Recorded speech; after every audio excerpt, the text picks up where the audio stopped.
అది ఇంటర్నల్ అంశము, మాట్లాడుకుంటాము, చర్చించుకుంటాము. భవిష్యత్తులో ఇస్తారేమో కేసీఆర్ గారు, లేదా కేసీఆర్ గారే అసెంబ్లీ సమావేశాలకు వచ్చి సమాధానం చెప్తారేమో వీళ్ళు మాట్లాడుతున్నటువంటి అంశాలకు సంబంధించి. అసలు వీళ్ళు పరిపాలన 20 నెలలుగా వీళ్ళు చేసిన పరిపాలన ఏంటండి? వీళ్ళు ఇచ్చిన 6 గ్యారంటీలు ఏమైనాయి? ఒక్కటంటే ఒక్క గ్యారంటీ పూర్తిగా ఇంప్లిమెంట్ చేశారా? 420 హామీలు ఇచ్చారు. యువతకు కావచ్చు, ప్రజలకు కావచ్చు, మహిళలకు కావచ్చు, విద్యార్థులకు కావచ్చు, అన్ని రంగాల వర్గాల వాళ్ళకి ఒక్కటంటే ఒకటి ఇంప్లిమెంట్ చేశారా? అసలు ఇవాళ స్థానిక సంస్థల ఎన్నికల్లోకి 42% రిజర్వేషన్ ఇంప్లిమెంట్ చేస్తూ పోయే సత్తా, ధైర్యము, దమ్ము ఈ కాంగ్రెస్ గవర్నమెంట్ కుందా? బీసీ బిల్లుకు సంబంధించినటువంటి కూడా అనేక అంశాలు ఉన్నాయి చర్చకు సంబంధించి. పార్టీలో ఆమోదం చెప్పాలంటే ఎస్,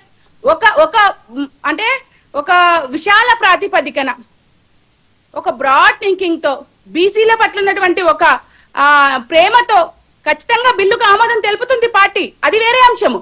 కానీ ఒక బీసీ బిల్లును పెట్టేటప్పుడు, ఒక బీసీ నినాదాన్ని తీసుకునేటప్పుడు, బీసీ బిల్లు కేంద్రంలో గాని రాష్ట్రంలో గాని ఆమోదం తెలపడానికి కావాల్సినటువంటి బేసిక్ అంటే విధానం ఏదైతే ఉందో వీళ్ళు ఎక్కడా పాటించలేదండి. ఎందుకంటే సర్వే చేసినప్పుడే అనేక రకాలైనటువంటి గొడవలు జరిగినాయి. బీసీ మేధావులే దాన్ని వ్యతిరేకించినటువంటి అంశము. ఎందుకంటే తప్పులు తడకగా ఉంది, ఏ కులానికి ఎంతమంది ఉన్నారో వీళ్ళు చెప్పట్లేరు, అసలు సర్వేనే పూర్తిగా జరగలేదని చెప్పేసి మాట్లాడిన సందర్భం ఉంది. ఇంకా ఏం మాట్లాడతారండి? నాకు అర్థం కాదు. అంటే వాళ్ళు రావాలి వీళ్ళు రావాలి. ప్రజలు మీకు అధికారం ఇచ్చిర్రు, మీరు ఏం చేస్తున్నారు అనేది ఇక్కడ ప్రశ్న. మీరు ప్రజలకు కావలసినటువంటి పరిపాలన ఇస్తున్నారా లేదా? వాళ్ళ మినిమం నీడ్స్ అండి యూరియా ఇవ్వడం అనేది ఇవాళ రైతులకి చాలా ముఖ్యమైనటువంటి అంశము. ఇందులో అట్టర్ ఫ్లాప్ అయింది కాంగ్రెస్, అట్టర్ ఫ్లాప్ అయింది. పైగా కొట్లాడుతున్నటువంటి రైతులని చెప్పేసి మాట్లాడుతుంది. ఎంత నీచానికి దిగబడ్డారో చూడండి, ఎంత నీచానికి దిగబడ్డారో చూడండి. ఇవాళ పోలీసులతో నారాయణపేట జిల్లాలో ఒక రైతును కొట్టించింది. ఇంత నీచంగా ఉంటుందా అండి కాంగ్రెస్ గవర్నమెంట్? ఒక్క నిమిషం సత్యవతి గారు, ఒక్క నిమిషం. సుజాత గారు మాట్లాడతారు. సుజాత గారు.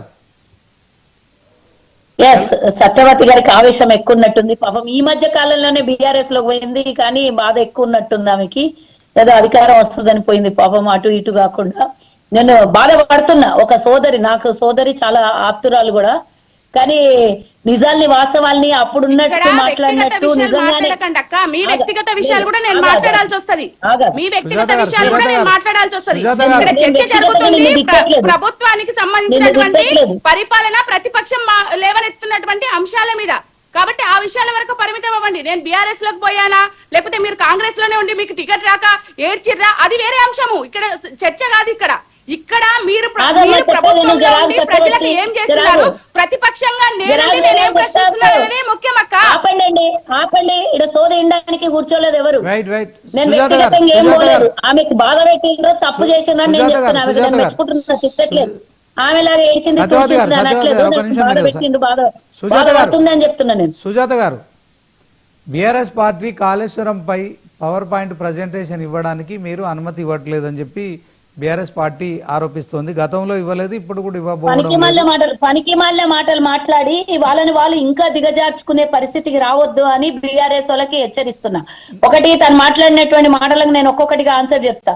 మేము ఎవరేమో అండి అడగడానికి కేసీఆర్ రావట్లేదు అని హక్కేముంది అనేటట్టుగా సత్యవతి చెప్తుంటే బరాబర్ హక్కున్నది. నువ్వు ఆ పదవిలో లేకపోతే మాకు అడగాల్సినటువంటి అవసరం లేదు. మేము ప్రభుత్వంలో ఉన్నాం, అసెంబ్లీలో ఎవరైతే ప్రతిపక్ష నాయకుడు రాడో ప్రశ్నించే హక్కు ప్రభుత్వానికి ఉంది, ప్రజలకు ఉంది. ప్రజల ప్రశ్నకు సమాధానం చెప్పండి. దమ్ము ఉంటే ఈ రోజు రాకపోవడానికి కారణం ఏందో చెప్పండి. లేకపోతే చేత కాకపోతే ఎవరికన్నా ఇచ్చుకోండి. మేము హరీష్ రావు అనలేదు, కేటీఆర్ అనలేదు, ఎవరికన్నా ఇచ్చుకోండి. హరీష్ రావు కేటీఆర్ నే తట్టుకోలేకపోతున్నాడు. కేసీఆర్ వస్తే వీళ్ళు తట్టుకుంటారంటే తట్టుకుంటాం రా, అడుగు. మరి ఎందుకు దమ్ము లేదు? ఆన్సర్ చెప్పడానికి దమ్ము లేదా? ఎదుర్కొనే దమ్ము లేదా? రేవంత్ రెడ్డి గారు ముఖ్యమంత్రి అయితే తట్టుకోలేని పరిస్థితి, ఆయన ముందర కూర్చోవడానికి తట్టుకోలేని పరిస్థితి ఉందా అని బరాబర్ అడుగుతున్నాం. ఇప్పటిదాకా ఎప్పుడు వచ్చాడు? వస్తాడంటే అవసరం ఉన్నప్పుడు. ఏమన్నా ఆయన పరలోకం నుంచి దిగొచ్చే దేవుడు అవసరం ఉన్నప్పుడు దిగడానికి, అవతారం ఎత్తడానికి. ఇప్పుడు అసెంబ్లీ జరుగుతుంది, అసెంబ్లీకి రమ్మని అందరు ప్రజలు అడుగుతుంటే ఆయన ఇష్టం ఉన్నప్పుడు వస్తాడంట. ఇష్టం ఉన్నప్పుడు రానికి అసెంబ్లీ పెట్టుకుంటారా అండి?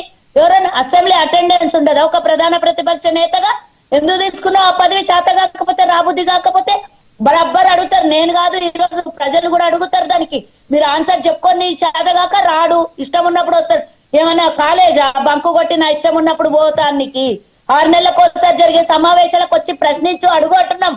మీలాగా సస్పెండ్ చేసి యూరియా మీద పర్మనెంట్ గా మాట్లాడక్క. సస్పెండ్ చేసి యూరియా మీద మాట్లాడు. యూరియా మీద ప్రజలు గొడవ చేస్తున్నారు, రైతులందరూ రోడ్ల మీద ఉన్నారు. యూరియా మీద మాట్లాడు. ఎందుకు కేసీఆర్ గురించి పదే పదే మాట్లాడి సమయం వృధా చేస్తావు? యూరియా మీద మాట్లాడు. యూరియా మీద మాట్లాడక్క. యూరియా మీద మాట్లాడు. ఎందుకు యూరియా అందించలేదో